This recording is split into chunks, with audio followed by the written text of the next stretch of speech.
झालेल्या निवडणुकीच्या निमित्तानं पत्रकार परिषद आयोजित केलेली आहे.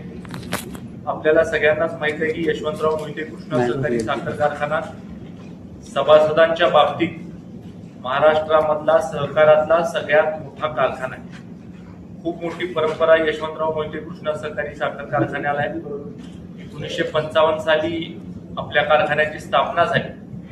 तेव्हापासून आजपर्यंत सातत्यानं महाराष्ट्रामधला अग्रगण्य आदर्श कारखाना म्हणून आपल्या कारखान्यांनी कामकाज केलेलं आहे. यशवंतराव मोहिते कृष्णा सहकारी साखर कारखान्याची धुरा 2015 साली शेतकरी सभासदांनी आदरणीय सुरेश बाबांकडे सोपवली आणि गेल्या 11 वर्षामध्ये अत्यंत उत्कृष्ट असा कारभार आदरणीय सुरेश बाबांच्या नेतृत्वाखाली कृष्णा कारखान्याच्या माध्यमातून झाला.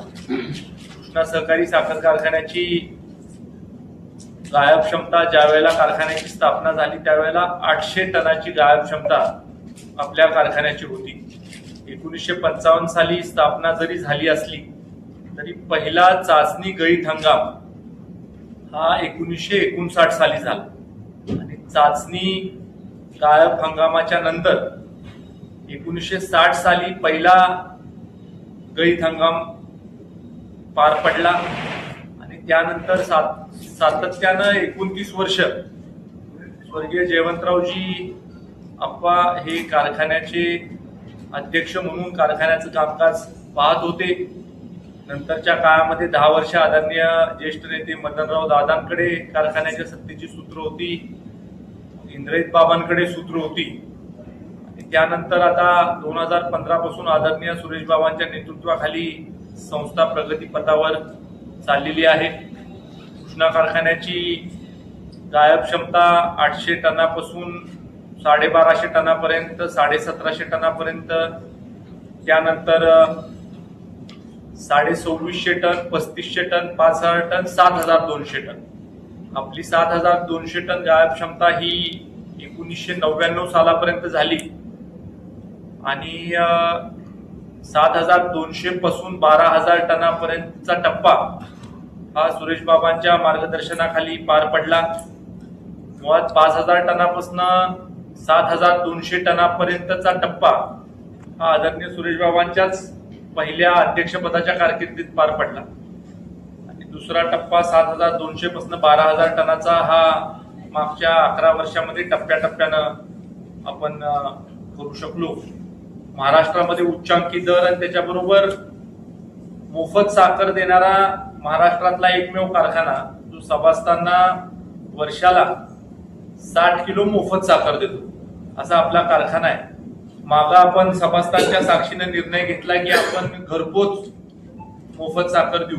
त्याच पद्धतीनं प्रत्येक गावाला आपण साखर पोचवण्याच्या बाबतीमधलं पाऊल उचललं. त्यामुळे आणखीनचा फायदा हा शेतकरी सभासदाला देखील झालेला आपल्याला बघायला मिळतो. मागच्या 11 वर्षामध्ये सातत्यानं उच्चांकी दर, उच्चांकी साखर उतारा आणि सगळ्या सोयी सुविधा देणारा कारखाना म्हणून एक वेगळा नावलौकिक कृष्णा कारखान्याचा निर्माण झालेला आहे. महाराष्ट्रातल्या सहकारी साखर कारखान्याच्या गळीताचा विचार केला तर महाराष्ट्रामध्ये या गळीत हंगामाच्या निमित्तानं दुसरं सगळ्यात जास्ती गळीत हे कृष्णा सहकारी साखर कारखान्याने केलेलं आहे. 14,19,000 टन गळीत या गळीत हंगामाच्या निमित्तानं आपण केलेला आहे. आपल्यापेक्षा फक्त एकच सहकारी तत्वावरचा साखर कारखाना आहे ज्यांनी गळीत जास्त केले. त्यामुळे एकंदरीत शेतकरी सभासदाचा अत्यंत चांगला दृष्टिकोन आपल्या कारखान्याच्या व्यवस्थापनाकडे पाहत असताना किंवा कारखान्याच्या कामकाजाकडे पाहत असताना आहे. आणि या निवडणुकीला सामोरे जात असताना विकासाच्या मुद्द्यावर कारखाना योग्यरित्या चालवायचा, जास्तीत जास्त दर कारखान्याने द्यायचा असा दृष्टिकोन ठेवून आपण ह्या निवडणुकीला सामोरे जातोय. आणि त्या निमित्तानं आपण आज ही बैठक आयोजित केली आहे. थोडासा विचार विनिमय हा आपल्यामध्ये देखील होईल. एखाद्याच्या मनामध्ये शंका कुशंका असल्या तर त्याच्याविषयी चर्चा देखील होईल. आपल्याला कराड तालुका आणि वाळवे तालुक्यामध्ये बहुतांश सभासद आपल्या कारखान्याचे आहेत. त्याबरोबर गडेगाव तालुका असेल, खानापूर तालुका असेल, ह्या देखील 2 तालुक्यांमध्ये सभासद आहेत आणि त्यामुळं 5 तालुक्यांचं कार्यक्षेत्र आपल्या कारखान्याला आहे.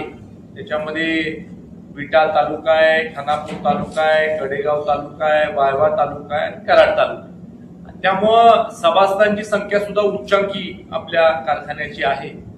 त्यामुळं सगळ्यांचं एकत्र आपली अशी प्रेस कॉन्फरन्स देखील झाली नव्हती आणि त्यामुळे सगळ्या पत्रकार बांधवांचे मी मनापासून आभार मानतो.